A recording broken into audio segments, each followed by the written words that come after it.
నమో తస్స భగవతో అర్హతో సమ్మా సంబుద్ధస్స. ఈరోజు మనం మధ్యమ నికాయలో రట్టపాల సూత్రం గురించి చెప్పుకుందాం. ఇంతకుముందు కూడా చేసాము ఈ సూత్రం గురించి, అయినా కూడా మళ్ళీ ఒకసారి ఇంకొంచెం వివరంగా చెప్పుకుందాం. రట్టపాలుడు అతడి అసాధారణమైన వైరాగ్యం గురించి, జ్ఞానం గురించి ఈ సూత్రంలో చెప్పడం జరిగింది. ఆయన ఎన్నో జన్మల నుంచి రట్టపాలుడు ఇంకా రాహులుడు మిత్రులుగా ఉన్నారు. పూర్వ బుద్ధులను పూజించిన పుణ్యం కారణంగా ఎన్నో కల్పాలకు పూర్వం పద్ముత్తర భగవానుడి కాలంలో, అంటే అంతకన్నా ముందు, ఇంకా ఉద్భవించక ముందే పద్ముత్తర బుద్ధుడు ముందు, రట్టపాలుడు హంసవతి నగరంలో మహాశాల కుటుంబంలో ఒక గృహస్థుడిగా జన్మించాడు. తండ్రి మరణించిన తరువాత తనకు లభించిన తరతరాలకు సరిపోయే ధన సంపద, రత్న భాండాగారాన్ని చూడగా మనసులో కరుణాభావం కలిగి వాటి మీద వైరాగ్యం, ఈ సంపద వల్ల నాకు ఇంకా లోభం పెరుగుతుంది తప్ప దీనివల్ల పెద్ద ఉపయోగం లేదని తలచి దాన్ని మహాదానం చేయసాగాడు. ఒకసారి హిమాలయాల నుండి ఋషులెందరో అతని వద్దకు వచ్చారు. వారికి ఎంతో కాలం ఆయన ఆతిథ్యం ఇచ్చాడు. వారిలో కొందరు వెళ్ళిపోగా మిగిలిన ప్రముఖులకు జీవించినంత కాలం సపర్యలు, అంటే సేవలు చేశాడు. అభిజ్ఞలు లభించి ఆ పుణ్య బలంతో దేవలోకంలో దేవతల రాజు సక్కాగా జన్మించి దివ్య సంపదలను అనుభవించాడు దేవలోకంలో కూడా. ఆ సమయంలో రాహులుడు నాగరాజుగా జన్మించాడు. ఆ సమయంలోనే పద్ముత్తర భగవానుడు ఉద్భవించాడు. చూడండి, సంసారం ఎంత దీర్ఘమైందో మనకి ఇది ఆటకథల్లో కనపడుతూ ఉంటుంది. ఈ విషయాలన్నీ కూడా, అంటే ఎన్నెన్ని జన్మల నుంచి ఈ సంసారం దీర్ఘంగా ముందుకెళ్తూ ఉందో. సో పద్ముత్తర భగవానుడి కాలం కన్నా ముందు నుంచే వీళ్ళు ఈ సంసారంలో ఉన్నారు. అప్పటి నుంచి ప్రయత్నం చేస్తే ఇప్పుడు గౌతమ బుద్ధుడి కాలంలో వాళ్ళు జన్మించే నిబ్బానాన్ని పొందారు. సో పద్ముత్తర భగవానుడు ఉద్భవించాడు. ఆ భగవానుడు ధమ్మచక్ర ప్రవర్తన చేస్తూ, అంటే ధర్మాన్ని బోధిస్తూ నిబ్బాన అనే మహానగరానికి ఏతేచాడు. ఒకరోజు భగవానుడు ధర్మం ఉపదేశిస్తూ ఉండగా మిత్రులిద్దరూ విహారానికి వెళ్ళి ధర్మం విన్నారు. అప్పుడు ఒక భిక్షువును ఉపాసకులకి ధర్మం ఉపదేశించడంలో అగ్రమైన వానిగా పద్ముత్తర భగవానుడు ప్రశంసించాడు.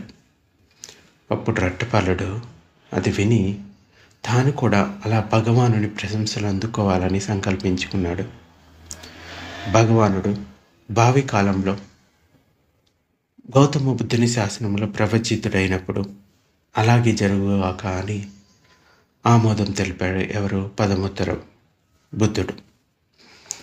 ఆ సమయంలో నాగరాజు పద్ముత్తురి కుమారుడు శ్రామనీర ఉపరేవతుని చూసి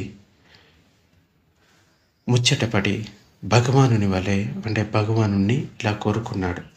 బంతే, నాకు కూడా ఈ శ్రామనీరుని వలె ధర్మంలో జీవించాలని ఉంది అని అనుకుంటాడు. అంటే ఇప్పుడు రాహులుడు ఎలాగైతే ఉన్నాడో అప్పుడు ఆ పద్ముత్తరే భగవానుడి కాలంలో ఉపరేవతుడు అని ఉన్నాడనమాట.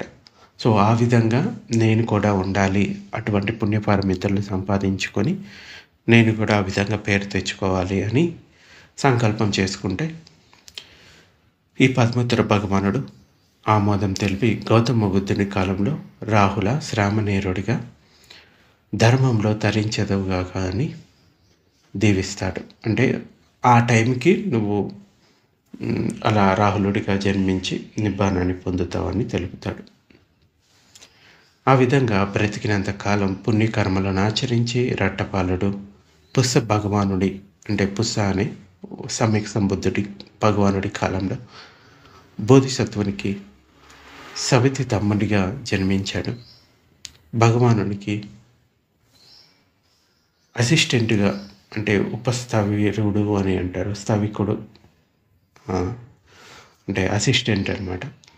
భగవానునికి అసిస్టెంట్గా సేవలు అందించి అక్కడి నుండి అంటే అక్కడ చనిపోయిన తర్వాత దేవలోకంలో సంచరిస్తూ సుగతులను పొంది గౌతమ బుద్ధుడు ఉద్భవించిన ప్రస్తుత కాలంలో ఉత్తరప్రదేశ్లోని కురు ప్రాంతంలో వ్యాపార కేంద్రమైన తుల్లకొట్టిత అనే నగరం, ఇప్పుడు ఆ పేరుని హపురా అని కూడా పిలుస్తూ ఉంటారు.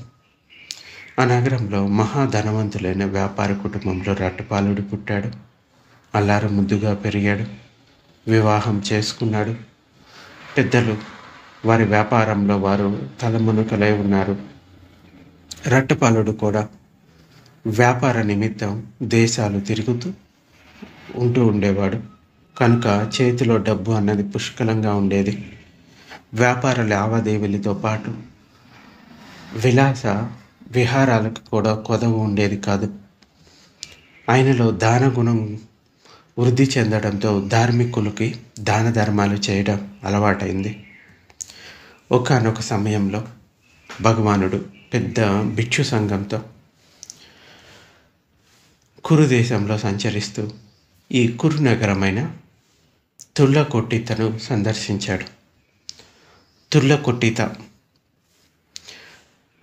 బ్రాహ్మణులు, అక్కడ ఉండే బ్రాహ్మణులు, శాక్యపుత్రుడు శ్రమణ గౌతముడు కురు దేశంలో పెద్ద భిక్షు సంఘంతో పాటు సంచరిస్తూ మన గ్రామం చేరుకున్నాడు. ఆయన కళ్యాణకరమైన కీర్తి అంటే ఆయన గురించిన కీర్తి దేశమంతటా వ్యాపించి ఉంది.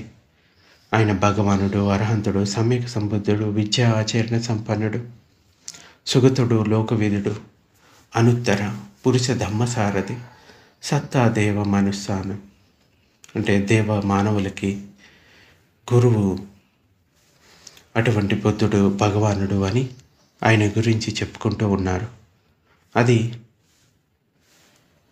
మధ్యలోను అంటే ఆదిలోను, మధ్యలోను, ఇంకా చివరిలోను కళ్యాణకరమైన ధర్మాన్ని ఆయన బోధిస్తాడు. అర్ధసహితంగా వ్యంజనంతో బోధిస్తాడు. అతడు పరిపూర్ణ పరిశుద్ధ బ్రహ్మచర్యాన్ని ఉపదేశిస్తూ ఉన్నాడు అని అక్కడ ఉండేవాళ్ళు అనుకుంటారు. ఇప్పుడు అటువంటి అర్హంతుల్ని చూసి రావడం మంచిది అని భావించి భగవానుని వద్దకు బయలుదేరారు. వారి వెంట ఈ రట్టపాలుడు కూడా ఉన్నాడు. ఈ కొట్టిత బ్రాహ్మణులు భగవానుని దర్శించి భగవానునికి వారి శ్రద్ధను బట్టి నమస్కరించి అందరూ ఒక పక్కన కూర్చున్నారు. ఆ విధంగా వారంతా కూర్చున్నాక భగవానుడు వారందరినీ ధర్మ ప్రసంగంతో అంటే ధర్మోపదేశంతో ఉత్సాహపరిచి ప్రోత్సహించి ఉత్తేజితుల్ని చేశాడు.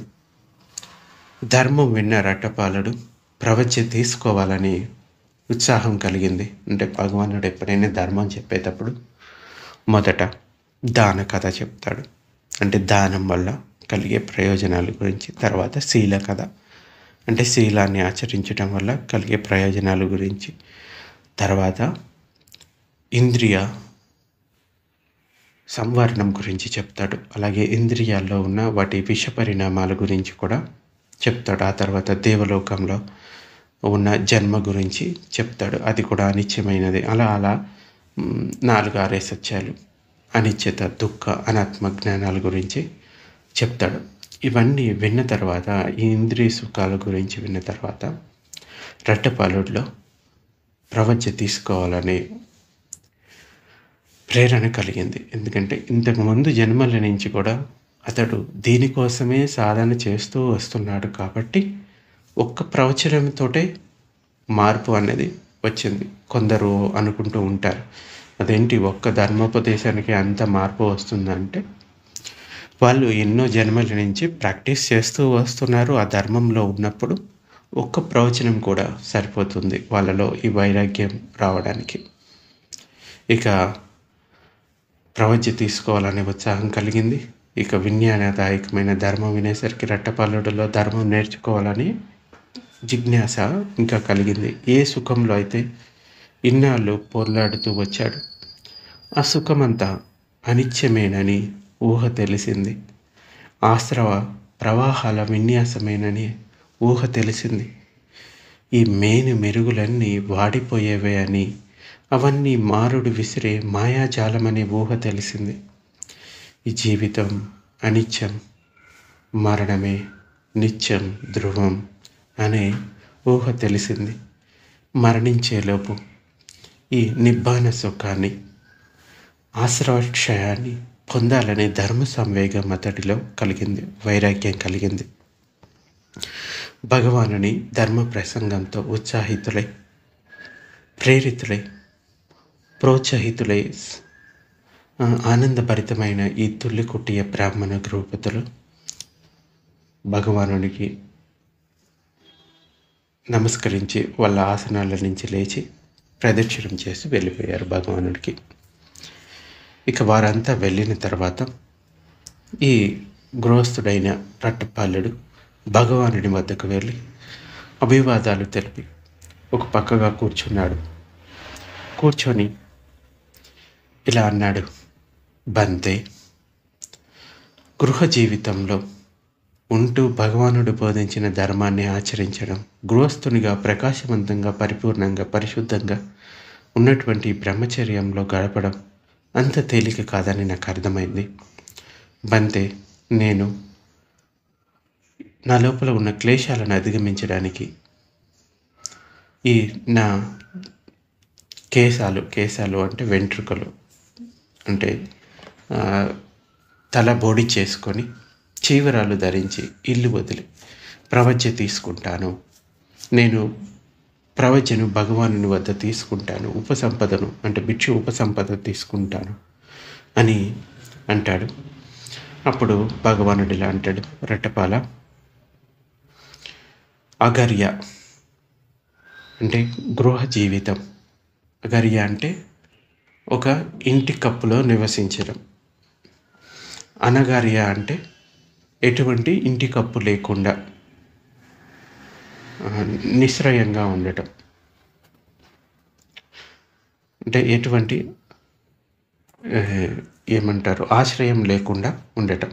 అంటే ఈ గృహ జీవితం నుండి, అంటే అగర్య నుండి అనాగర్య, అనగారిక అని కూడా పిలుస్తారు కదా, ఈ అనగారిక జీవితానికి మారడానికి, ప్రవజ్య తీసుకోవడానికి నీ తల్లిదండ్రులు అనుమతించారా?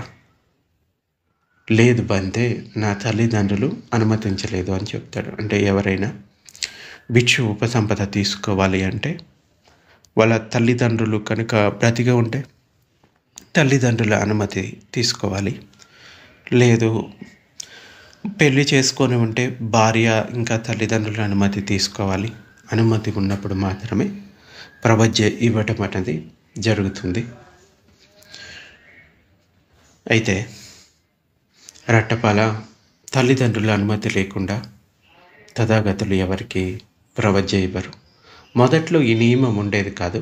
ఎప్పుడైతే రాహులుడు ప్రవజ్య తీసుకున్నాడో సుధోధన మహారాజు ఒక మాట తీసుకుంటాడు, మీరు ఇలా ప్రవజ్జితుల్ని చేసినప్పుడు వాళ్ళ కుటుంబంలో ఉన్న వాళ్ళకి చాలా దుఃఖాన్ని కలిగిస్తుంది. మీరు ఇంటిని వదిలిపెట్టి వెళ్ళిపోయారు, ఇప్పుడు ఉన్న వారసుని కూడా మీరు తీసుకొని వెళ్ళిపోయాడు అంటే రాహులుడిని, దానివల్ల చాలా దుఃఖం కలుగుతుంది నాకు.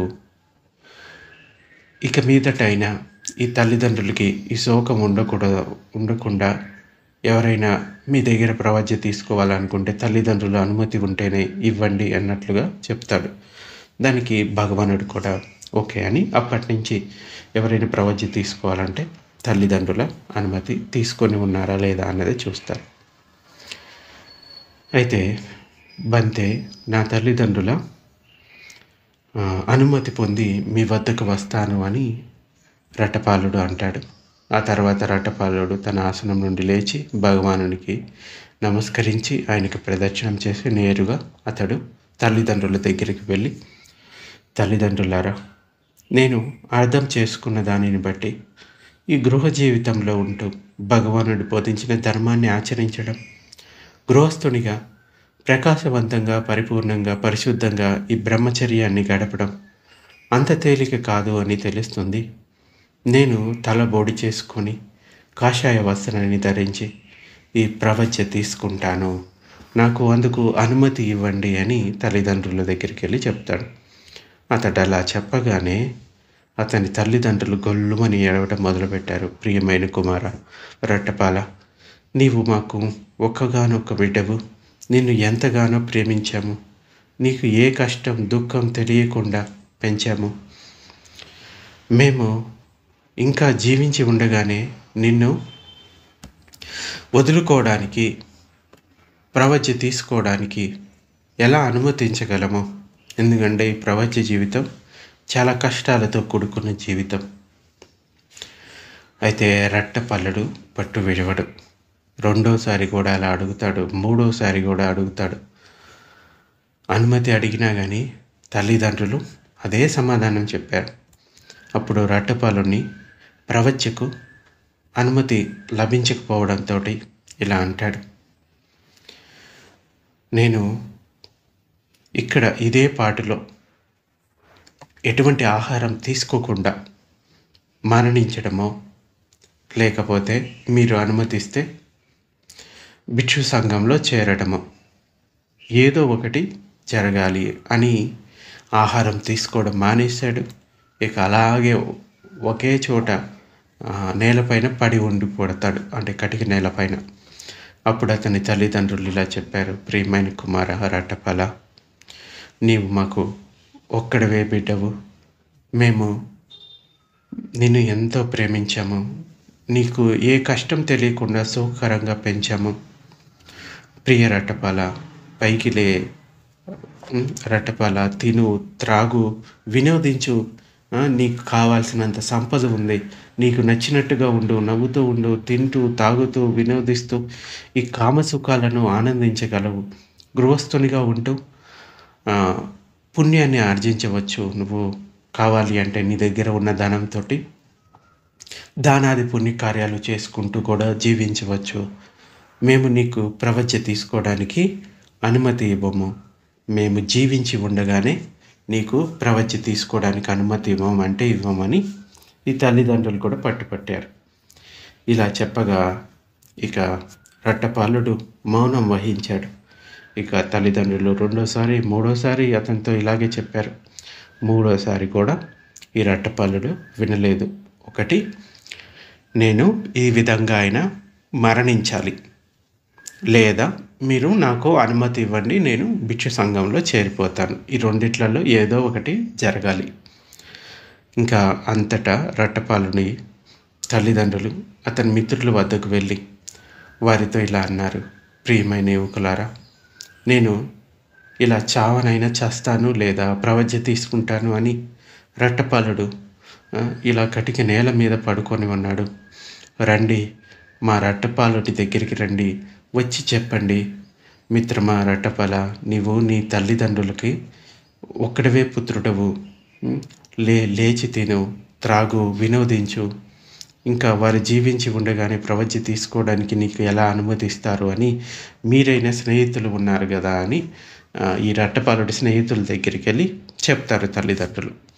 అప్పుడు రట్టపాలుడి మిత్రుడు అతని దగ్గరికి వెళ్ళి చెప్తారు, ఏమని అంటే రట్టపాలుడితోటి, మిత్రమా రట్టపాల, నీవు నీ అమ్మా నాన్నలకు ఏకైక పుత్రుడివి, ప్రియమైన వాడివి, నిన్ను సర్వసుఖాలలో పెంచారు, నీకు కష్టం ఏమిటో తెలియకుండా పెంచారు.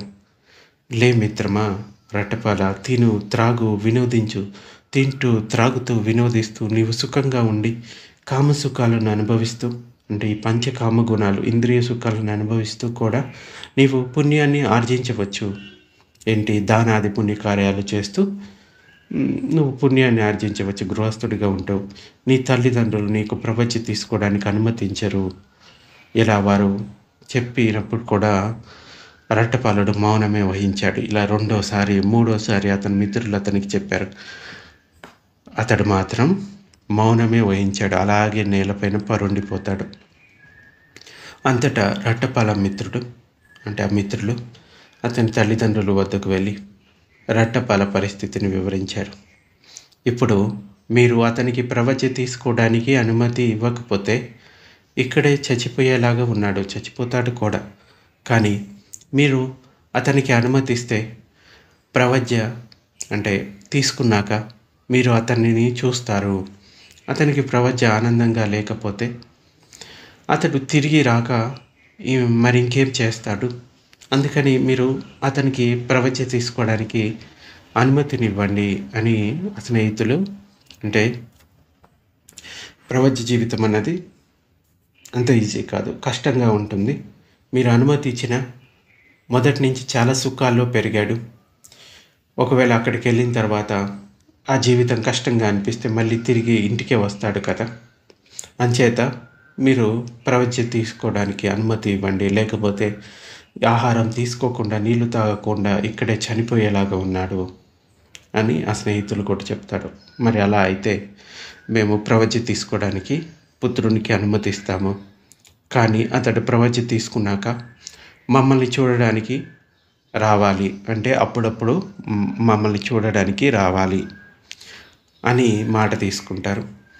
అప్పుడు రట్టపాలుడి స్నేహితులు అతని దగ్గరికి వెళ్ళి ఇలా అన్నారు. లే మిత్రమా రట్టపాల, నీ తల్లిదండ్రులు నీకు ప్రవజ్య తీసుకోవడానికి అనుమతించారు, కానీ నీవు ప్రవజ్య తీసుకున్నాక వారిని చూడటానికి రావాల్సి ఉంటుంది. ఇంకా ఆ రట్టపాలుడు లేచి ఆహారం పానీయాలు తీసుకొని కొంచెం తేరుకుంటాడు. సో ఈ విధంగా ప్రవజ్య తీసుకోవాలనే ఆకాంక్ష ఎన్నో జన్మల నుంచి ఉండింది. ఎన్నో జన్మల్లో కూడా ప్రవజ్య జీవితాన్ని గడిపాడు. కానీ ఇది అతనికి అర్హంత స్థితిని పొందడానికి ఉన్న ఆఖరి జీవితం కాబట్టి వాళ్ళ లోపల ఏదైనా ధర్మాన్ని విన్నప్పుడు తీవ్రమైన వైరాగ్యం తొందరగా వచ్చేస్తుంది. అంటే కొందరికి ఒక్క దమ్మపదం విన్నా, అంటే ఒక గాథ విన్నా కానీ వాళ్ళ లోపల చాలా వైరాగ్యం వస్తుంది. ఎందుకంటే వాళ్ళ పూర్వజన్మల్లో ఎంతో ప్రాక్టీస్ చేసి ఉంటారు కాబట్టి. అలాగే వాళ్ళకి ప్రవజ్య తీసుకోవాలనే ఆకాంక్ష కూడా కలుగుతుంది. వాళ్ళ పూర్వజన్మ సంస్కారాలు కూడా దానికి తోడై ఉంటాయి. అందుచేతనే వాళ్ళలో తొందరగా ఈ గృహస్థ జీవితం పైన వైరాగ్యం కలిగి ఇక ప్రవజ్య జీవితంలోకి మగ్గు చూపుతారు. సో ఈ విధంగా ప్రవజ్య తీసుకోవడానికి తల్లిదండ్రుల అనుమతిని పొందుతాడు. మిగిలిన విషయాలు రేపు చెప్పుకుందాం.